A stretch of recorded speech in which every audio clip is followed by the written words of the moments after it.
Welcome to Midnight Echo, where darkness whispers your name, terror, suspense, and fear await. Join me if you dare. Like, share, subscribe, and hit the bell. Home Alone at Night, a horror story. The night was quiet, too quiet. Sarah sat alone on the couch, scrolling through her phone, trying to ignore the eerie silence of her empty house. Her parents had gone out of town for the weekend, leaving her with only the company of her cat, Whiskers. At first, she had enjoyed the freedom, ordering pizza, watching horror movies, staying up late. But as the night stretched on, unease settled over her like a thick fog. The old house creaked and groaned, the wooden floors expanding and settling. She told herself it was normal, that the house always made these sounds. But then came a noise she couldn't explain, a faint tapping on the window. Her heart skipped a beat. She turned her head slowly, her breath hitching in her throat. The curtains were drawn, shielding her from whatever or whoever was outside. "Probably just a tree branch," she murmured, trying to reassure herself. Whiskers suddenly hissed, arching his back, his fur standing on end.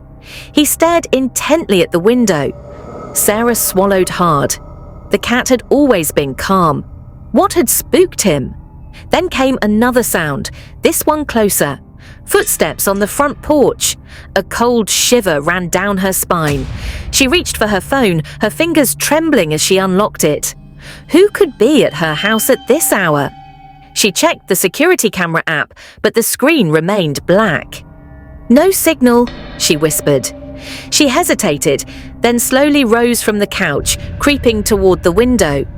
With shaking hands, she pulled back the curtain ever so slightly and peered outside.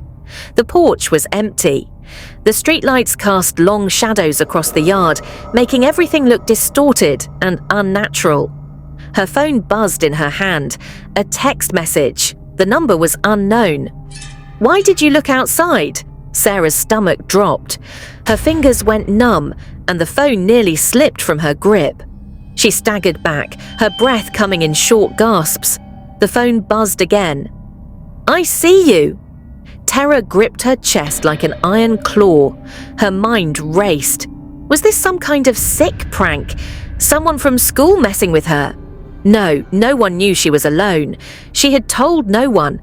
A sudden knock on the door made her scream. Bang, bang, bang. She clapped her hand over her mouth, stifling a sob. The knocking came again, louder this time, more insistent. Whiskers bolted upstairs, disappearing into the darkness. Sarah wanted to follow but felt paralyzed. Then silence. Her phone buzzed one more time. "I'm coming in." A crash from the back of the house sent her into action. She sprinted toward the kitchen, grabbing the largest knife she could find. Her hands were slick with sweat, her pulse hammering in her ears.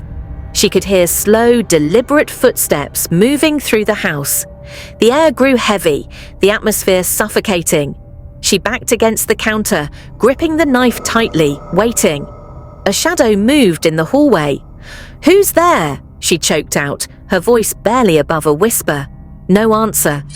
The shadow crept closer, elongating against the dim light of the kitchen. Then a face emerged from the darkness, a face she didn't recognize. Hollow eyes, lips curled into a grotesque grin. The stranger took a step forward. Sarah didn't think. She lunged, swinging the knife wildly. The figure moved impossibly fast, dodging her attack. She turned to run, but an ice-cold hand grabbed her wrist. "Let go!" she screamed, twisting and kicking. Then, just as suddenly as it had begun, the grip loosened. The air shifted. The figure was gone. Sarah gasped for breath, her eyes darting around. The house was silent once more, but something was different. The walls seemed darker, the air colder. Then she heard it. A whisper. "See you soon." The lights flickered violently before plunging the house into complete darkness.